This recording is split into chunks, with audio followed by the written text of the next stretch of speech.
Niagara Falls, one of the natural wonders of the world. It has always had the ability to evoke emotions. People have been impressed by its spectacular beauty, awed by the enormous volume of water spilling over the brink, the equivalent of 1 million full bathtubs a minute.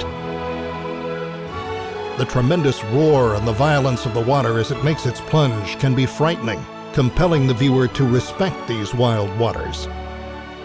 For many, the overall impression is nothing short of inspiring. As the lyrical Irishman Thomas Moore wrote to his mother from Niagara in 1804, "I have seen the falls, and am all rapture and amazement." There's also a softer, romantic side to Niagara, probably best represented by the countless numbers of newly married couples who, over many generations, have come to this beautiful place for their honeymoon.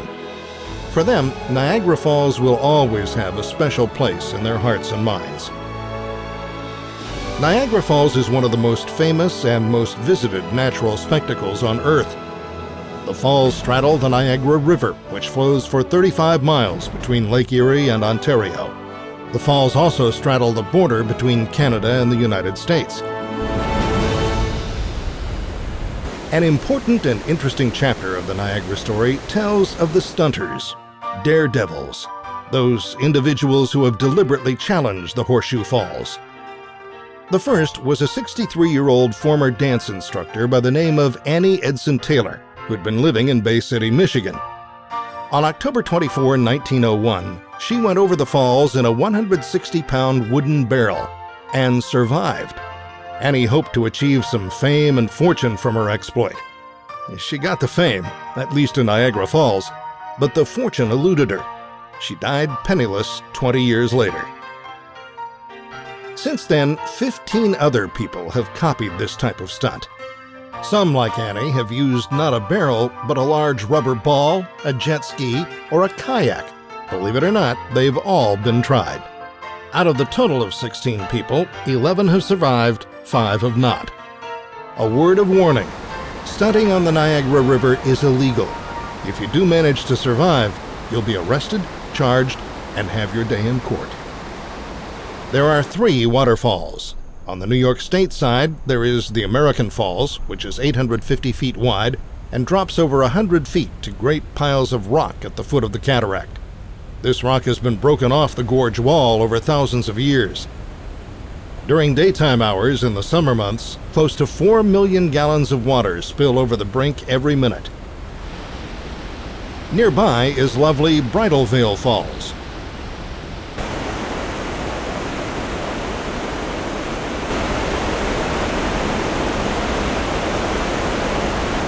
Carrying 90% of the river's flow, the Canadian, or Horseshoe Falls, so named because of its shape, is 2,200 feet wide, with a drop of 188 feet.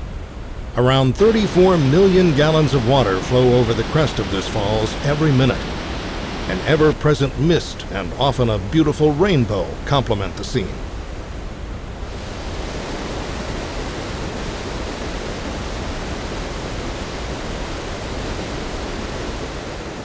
Lying between the Bridal Falls and the Horseshoe Falls is a lovely island with the curious name of Goat Island.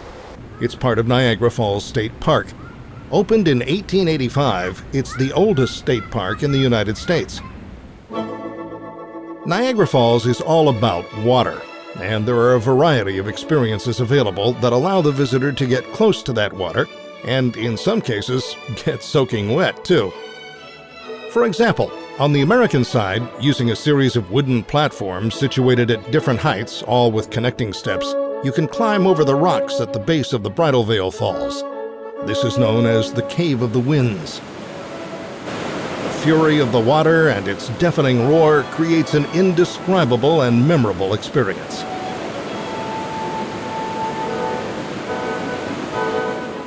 Then there is the iconic Maid of the Mist, which has been sailing into the swirling waters at the base of the Horseshoe Falls since 1846. Let the mist bathe your face. Some people say it's good for your complexion. If you really want to see the wild side of the river, take a high-speed whirlpool jet boat ride up through Niagara Gorge and into the rapids below the whirlpool. If you prefer to view the falls from above, try a scenic helicopter ride. Or stand at the top of one of the observation towers. Other favorite viewing spots include Terrapin Point on the American side, Table Rock on the Canadian side, and the Rainbow Bridge across the gorge. Opened in 1941, this bridge, which is only slightly downriver from the falls, doubles as a fine observation platform, especially if you're walking.